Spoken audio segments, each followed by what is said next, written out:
नमस्कार मित्रांनो, मी योगेश परब आपल्या सगळ्यांचं स्वागत करतो आपल्या लाडक्या चॅनलवर। आणि आज आम्ही तुमच्यासाठी घेऊन आलेलो आहोत कोबीची मसाला घालून केलेली भाजी। तेव्हा ही भाजी कशी केली यासाठी आमचा व्हिडिओ शेवटपर्यंत नक्की बघा। व्हिडिओ आवडला तर व्हिडिओला नक्की लाईक करा आणि चॅनलला सबस्क्राईब करायला विसरू नका। आज मी कोबीची भाजी करणार आहे। आता मी कशी कोबीची भाजी करते ते बघा। तर पहिल्यांदा कोबी निवडताना काय म्हणजे छोटा असा बघून हिरवी त्याला पानावरची हिरवी असणारा कोबी घ्यायचा। ज्या कोबीची पानं पांढरी असतात ना तो जरा उग्र असतो, म्हणून बघा हिरवट असं म्हणजे हिरवट असे वरती पानं असणारा कोबी घ्यायचा। आणि छोटे छोटे घ्यायचे, जास्त मोठा घ्यायचा नाही। तो मोठा पण ना जून झाला की तो जरा उघरट पण त्याच्यामध्ये असतो। तर असा हा कोबी घेतला आहे मी एक। नंतर एक बटाटा घेतला आहे मध्यम आकाराचा। नंतर फोडणीसाठी कांदा, लसणीच्या 5-6 पाकळ्या, कढीपत्ता आणि मी हा मालवणी मसाला घालून करणार आहे। हिरवी मिरची घालून सुद्धा सुंदर भाजी होते, पण माझ्याकडे आज वरण आहे, आज शनिवार असल्यामुळे वरण आहे, तर त्या मी काय करणार आहे मसाला घालून करणार आहे। आणि हे खोबरं आणि कोथिंबीर वरती घालण्यासाठी। तर मी कढई तापत ठेवली आहे। आता मी याच्यामध्ये तेल घालते आणि याच्यात पाणी अजिबात या भाजीत घालायचं नाही, फक्त वाफेवर शिजवायची ही भाजी। तर गॅस मी मोठा कर जरा तेल तापण्यासाठी। तेल आता तापत आलं आहे, मी थोडीशी मोहरी घालते, नंतर चिमूटभर जिरं घालते आणि त्यात लसणीच्या पाकळ्या ठेचून घेतल्या आहेत ना त्या घालते। इकडे कढीपत्ता पण घालून येणार आहे। तर लसणीच्या पाकळ्या चांगल्या तेलात चांगल्या जरा परतायच्या, म्हणजे तेलात तिचा लसणीचा स्वाद तेलामध्ये उतरेल म्हणून। आणि आता मी जो कांदे आहे बघा मध्यम बघा, मी छोटे एकदम मीडियम हे 2 कांदे चिरून घेतो, ते कांदे घालते।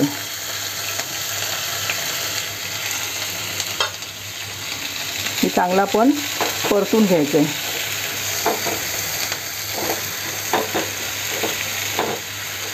आणि कोबी हा ना वाफेवर शिजवायचा। हां, थोडीशी किंचित मी हिंग घालते, तो चांगला तेलात आपण परतून घ्या हिंग।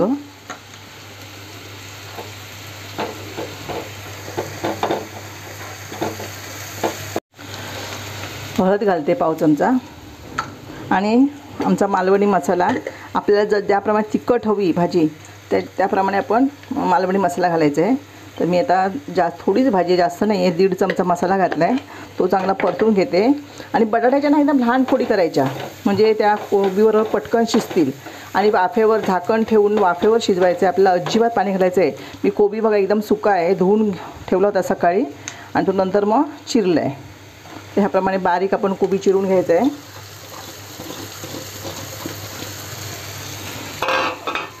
नंतर बटाटे घालायचे। एकदम सोपी आणि पटकन होणारी भाजी आहे। याच्यामध्ये आपण जेव्हा हे डाळ घालून जेव्हा छान भाजी होते, पण डाळ घालायची असेल त्याला हिरवी मिरचीची भाजी करायची, म्हणजे डाळ ती भाजी छान लागते। आणि अशीच सांगितल्याप्रमाणे कोबी छोटा बघून घ्यायचा, हिरवी पानं असणारा, आणि त्यात वाफेवर शिजवायचं, अजिबात पाणी घालायचं नाही, सुंदर भाजी होते। ती सुद्धा तुम्हाला मी भाजी ती करते ना डाळ घालून, ते सुद्धा तुम्हाला मी दाखवणार आहे। आणि ही भाजी ना मुद्दाम तुम्ही करून बघा, किती सुंदर वाटते। म्हणजे आणि वरण असेल ना, मिरची टोमॅटो टाकून केलेलं वरण, उडीद डाळ म्हणतो ती, तर त्याच्यावर ही भाजी छानच लागते। आणि लसूण घालतो ना त्याच्यामुळे आणखीन सुंदर लागते। तर चांगली मी ढवळून घेतली आहे। आता ह्याच्यामध्ये मीठ घालणार आहे, चवीप्रमाणे मीठ घालायचं।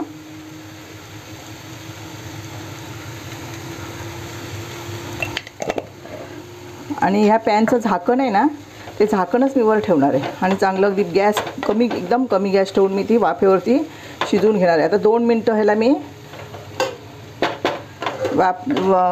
झाकण ठेवून वाफ देते। हे बघा 2 मिनटांनंतर आपण बघा 2 मिनटं झाली आहेत, हे बघा चांगली वाफ आली आहे बघा भाजीला। आता एकदा परतून घेते मी, बघा एकदम कमी गॅसवर ठेवायची आहे। अजून ह्याला लागणार आहे, कारण बटाटे शिजायचे आहे बघा। बटाटे आपण बघायचे असं थोडीशी शिजायला हवी, अजून 2 मिनटात ही आपली भाजी शिजून तयार होईल। परत ह्याला मी झाकण ठेवून जरा ढवळून घेतली आहे। आता ह्याला झाकण ठेवून वाफ देते आणि 2 मिनटांनंतर काय करणार माहिती आहे, परत ढवळून दिला, मग खोबरं आणि कोथिंबीर टाकली की आपली भाजी तयार झाली। आता परत मी झाकण ठेवून ह्याला 2 मिनटं वाफ देते।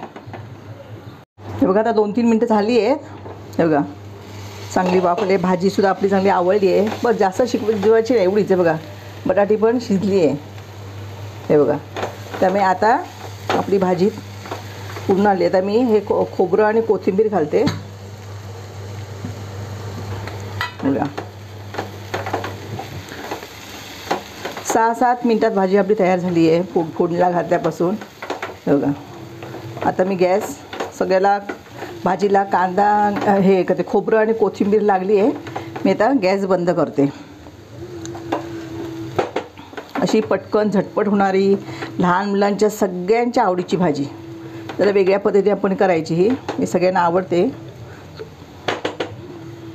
तर मित्रांनो, अतिशय झटपट होणारी आणि आपल्या सगळ्यांची आवडती कोबीची भाजी ही थोड्या वेगळ्या पद्धतीने आईने बनवून दाखवलेली आहे. तेव्हा तुम्ही पण अशा प्रकारे कोबीची भाजी नक्की करून बघा. ती कशी झाली हे आम्हाला नक्की कळवा. व्हिडिओ आवडला तर व्हिडिओला नक्की लाईक करा आणि चॅनलला सबस्क्राईब करायला विसरू नका.